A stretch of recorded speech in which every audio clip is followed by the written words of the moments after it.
हम लोगों ने 320 में देखा कि ऑडिटर को कोई मिसस्टेटमेंट मिला तो वो मिसस्टेटमेंट मटेरियल है या नहीं है, वो डील करेगा बेस अपॉन ऐसे नंबर 320। ठीक है।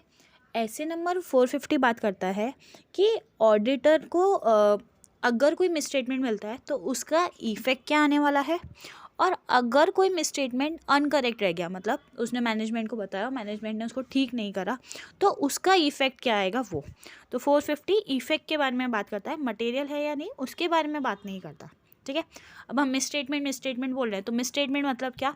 मिसस्टेटमेंट मतलब जैसे आपने कोई अमाउंट दिखा के रखा है, आपने क्लासिफिकेशन करके रखा है, जैसे current assets, non current asset ऐसा, या फिर आपने प्रेजेंटेशन दिखा के रखा है कि इधर आएगा उधर आएगा, या कोई डिस्क्लोजर देख के रखा है।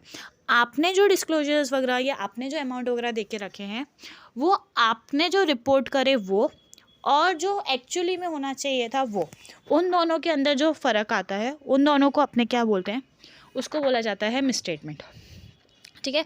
और जो मिसस्टेटमेंट सही नहीं करे मैनेजमेंट ने, उनको बोला जाता है अनकरेक्टेड मिसस्टेटमेंट। ठीक है।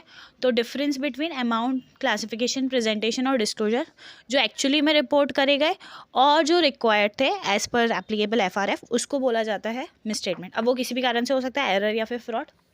ठीक है।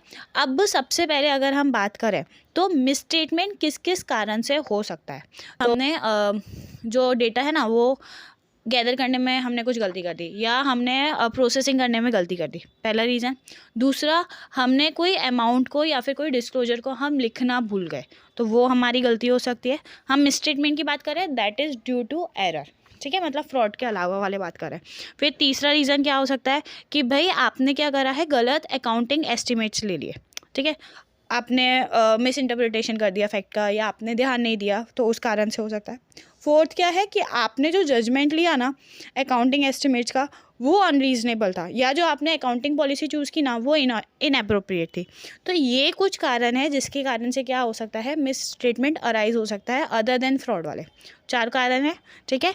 इनएक्यूरेट डेटा कलेक्ट करा, प्रोसेस गलत कर दिया। सेकंड है आपने छोड़ दिया। तीसरा है आपने एस्टिमेट्स गलत ले लिए। चौथा है आपका जो जजमेंट था रिगार्डिंग एस्टिमेट्स वो गलत था, और अकाउंटिंग पॉलिसीज़ आपने जो चूज़ करी वो गलत था। ठीक है। This is the first question कि भाई क्या क्या रीज़न हो सकते हैं मिसस्टेटमेंट के। आप किस बेसिस पे डिसाइड करोगे कि चलो कि जो मिसस्टेटमेंट हुई वो मिसस्टेटमेंट के कारण जो आपके ऑडिट प्लान है, ऑडिट स्ट्रेटेजी है, वो आपको रिवाइज करनी पड़ेगी या नहीं। तो हम किस बेसिस पे डिसाइड करेंगे, क्या जो मिसस्टेटमेंट हमने आइडेंटिफाई करी उसका नेचर, या वो कुछ ऐसा सर्कमस्टेंसेस हमें दिखाती है कि उसके कारण हमें ऐसा लगने लगता है कि भाई इधर और भी मिसस्टेटमेंट हो सकते हैं, और वो मिसस्टेटमेंट मटेरियल हो सकते हैं। ऑडिटर मैनेजमेंट को बोलेगा कि मैनेजमेंट आप ये चीज़ें चेक करो क्योंकि मेरे को ये मटेरियल लग रही है। तो मैनेजमेंट क्या करेगा, लेट्स से चलो आपने 4-5 गलतियाँ ढूंढ के दी, अब मैनेजमेंट क्या करेगा, अच्छा ठीक है, मतलब मैक्सिमम चांसेस हैं कि भाई वो मान लेगा अपना कि हाँ भाई ये गलती हुई है, तो वो उन्होंने बोलेगा कि हाँ भाई ये ऐसा ऐसा गलत है, तो वो सही करके दे देंगे। ठीक है। अब क्या वो सही करके दे देंगे तो क्या आप दोबारा चेक नहीं करने वाले? तो नहीं, ऐसा नहीं है, आप तो दोबारा भी चेक करोगे कि भाई उन्होंने जो सही करा है क्या वो ठीक से सही हुआ है या नहीं हुआ है। तो नेक्स्ट चीज़ अपने क्या करते हैं कि भाई मैनेजमेंट ने जो भी ठीक करके दिया, मैनेजमेंट ने अपनी गलतियां जो भी ठीक करी, मिसस्टेटमेंट जो उन्होंने करेक्ट करे, वो ऑडिटर उनके ऊपर क्या करेगा, परफॉर्म करेगा एडिशनल ऑडिट प्रोसीजर कि भाई अभी भी मिसस्टेटमेंट रहता है या नहीं रहता। मिसस्टेटमेंट ख़त्म हो गया तो बहुत बढ़िया, नहीं ख़त्म हुआ तो फिर उसको, और फिर मैनेजमेंट ने ठीक नहीं करा मतलब, तो फिर हमें क्या करना पड़ेगा, हमें वो अनकरेक्टेड मिसस्टेटमेंट को, मतलब जो मिसस्टेटमेंट ठीक नहीं करके दिए मैनेजमेंट ने, वो अनकरेक्टेड मिसस्टेटमेंट के कारण क्या फ़र्क आने वाला है वो अपने देखेंगे। मतलब ऐसे दो ही चीज़ के बारे में बात कर रहा था ना, पहला तो क्या कि अगर मिसस्टेटमेंट आइडेंटिफाई हुआ तो क्या उसका इफेक्ट आएगा, तो आपको चेक करना पड़ेगा कि आपको क्या अपना ऑडिट प्लान स्ट्रेटेजी चेंज करना पड़ रहा है।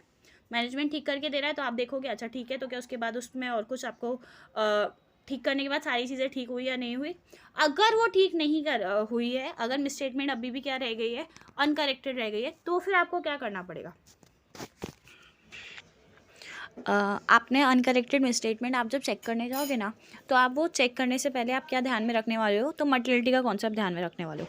अब मटेरियलिटी जब आप चेक करोगे तो मटेरियलिटी किस हिसाब से चेक करोगे कि भाई क्या साइज़ है और क्या नेचर है मिसस्टेटमेंट का, और साइज और नेचर जो मिसस्टेटमेंट देखोगे वो दोनों लेवल पे देखोगे। असर्शन लेवल पे, असर्शन लेवल मतलब वो अकाउंट लेवल, मतलब अगर जैसे मैंने लास्ट में भी एग्जांपल लिया था कि लीगल चार्जेस वाला, मैंने उस लीगल चार्जेस के लिए मैंने अलग से डिसाइड करा कि इसके लिए मेरा मटेरियलिटी ये रहेगा और financial statement as a whole के लिए मेरा ये रहेगा। साइज और नेचर क्या रहेगा मिसस्टेटमेंट का, दोनों के ही रिगार्ड में, असर्शन लेवल के लिए भी और financial statement as a whole के लिए भी। और जो हमारे अनकरेक्टेड मिसस्टेटमेंट रह गए हैं उनका क्या इफेक्ट आने वाला है, कौन से अनकरेक्टेड मिसस्टेटमेंट जो प्रायर पीरियड के लिए थे और उनका effect financial statement as a whole पे क्या आने वाला है। आपने ये दोनों चीज़ें देखी, देखने के बाद आप क्या करोगे, मतलब ये दोनों चीज़ों को ध्यान में रखोगे और ये दोनों चीज़ों को ध्यान में रखने के बाद आप क्या करोगे, रीअसेस करोगे मटेरियलिटी कि भाई अभी जो अनकरेक्टेड मिसस्टेटमेंट रह गई है क्या वो हमारे लिए मटेरियल है या नहीं है। ठीक है, अब आपने देख लिया, फिर अब आपको क्या, आप ऐसा छोड़ तो दोगे नहीं, तो अभी आपको क्या करना पड़ेगा, मतलब मैनेजमेंट को बताने जाओगे टाइमली बेसिस पे कि भाई ये स्टेटमेंट है, आप इनको ठीक कर दो। अगर वो ठीक नहीं करते तो आप पूछोगे, आप समझोगे उनसे कि भाई आप क्यों इनको ठीक नहीं कर रहे या ये आपके हिसाब से कैसे ठीक है। ठीक है, तो आप उसका उनसे रीज़न पूछोगे कि भाई वो उसको ठीक क्यों नहीं करना चाह रहे।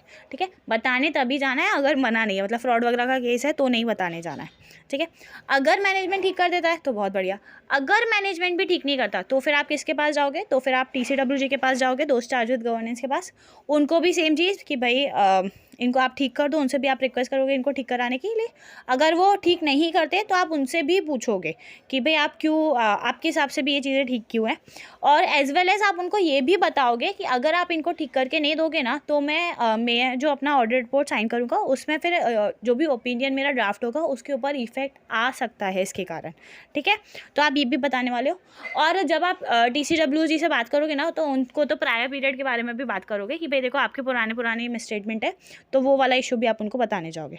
ठीक है, अगर TCWG भी ठीक नहीं करता है जो मिसस्टेटमेंट है तो मैनेजमेंट तो ऑडिटर क्या करेगा, मैनेजमेंट और TCWG से एक रिटर्न रिप्रेजेंटेशन ले लेगा। ठीक है, कि उनके हिसाब से ये जो चीज़ें हैं वो क्या है, इमटेरियल है। उनको वो समरी देगा कि भाई देखो ये मिसस्टेटमेंट है जो आप चीज़ें ठीक करके नहीं दे रहे हो, और वो जो समरी है वो क्या करेगा, वो रिटन रिप्रेजेंटेशन के साथ अटैच कर देगा और उसके लिए उनसे उनका रीज़न ले लेगा। ठीक है, TCWG के रिटर्न रिप्रेजेंटेशन देने के बाद ऐसा नहीं होगा कि हम ऑडिट रिपोर्ट एकदम क्लीन वाली इशू कर देंगे, उसकी जगह पे बल्कि हम ऑडिट रिपोर्ट में भी क्या करेंगे, मॉडिफाई ओपिनियन फिर भी दे सकते हैं। बताया तो हमने उन लोगों को सिर्फ उनकी सेफ्टी के लिए था, ऐसा है। ठीक है, तो अगर आपसे कोई पूछा जाए कि अनकरेक्टेड मिसस्टेटमेंट का क्या इफेक्ट आएगा, तो ये पूरा इफेक्ट आने वाला है। मटेरियलिटी को रीअसेस करना based on nature and size of misstatement and prior period के जो अगर मिसस्टेटमेंट रह गए हैं तो उनको ध्यान में रख के मटेरियलिटी को रीअसेस करोगे। बताने जाओगे, किसको बताने जाओगे, तो मैनेजमेंट को, देन TCWG को, और फिर उनका रिटन रिप्रेजेंटेशन लेना। ठीक है, यहाँ पे जाके जो इफेक्ट है और जो ऑडिटर की जिम्मेदारी है वो ख़त्म होगी। फिर ऑडिटर को क्या क्या डॉक्यूमेंट करके रखना पड़ेगा, तो पहली चीज़ तो उसने ऑडिटर ने किस बेसिस पे डिसाइड करा कि कोई चीज़, अब ऐसा तो है ना कि सारे मिसस्टेटमेंट को हमने कंसिडर करा, मटेरियलिटी का कॉन्सेप्ट ध्यान में रखा ना, तो कुछ चीज़ों को उसने बहुत छोटा ट्रीट करा होगा कि अच्छा ये तो बहुत छोटा अमाउंट है, तो वो जो छोटा अमाउंट है वो उसने किस बेसिस पे डिसाइड करा, पहली चीज़। दूसरी चीज़, उसको सारे ही मिसस्टेटमेंट लिखने जाना है, जो ठीक हुए वो भी, जो ठीक नहीं हुए वो भी। ठीक है, तीसरी चीज़ उसको ये लिखने जाना है कि जो अनकरेक्टेड मिसस्टेटमेंट जो रह गई है वो मटेरियल है या नहीं है, वो उसने किस बेसिस पे कंक्लूजन ड्रॉ करा। ठीक है, ये पूछ रहे हैं, ये तीनों चीज़ लिखो। क्या कि भाई सबसे पहले आपने कैसे डिसाइड करा मटेरियल है या नहीं, दूसरा आपने क्या क्या मिसस्टेटमेंट ढूंढे उसमें कौन से ठीक हुए कौन से ठीक नहीं हुए, फिर तीसरी चीज़ आपने किस बेसिस पे डिसाइड करा कि वो मिसस्टेटमेंट जो अनकरेक्टेड है वो मटेरियल है या नहीं है, उसका भी बेसिस आपने क्या रखा, तो उस टाइम पे आपने क्या कंक्लूजन ड्रॉ करा वो। तो ऐसे का क्या नाम था हमारा ऐसे का नाम था कि भाई evaluation of misstatement identify during the audit. आपने ऑडिट किया, उस टाइम पे आपको क्या हुआ, आपने कुछ मिसस्टेटमेंट आइडेंटिफाई करे तो उसका इवेल्युएशन करना। तो ये पूरा ऐसे बात करता है, ऐसे नंबर 450।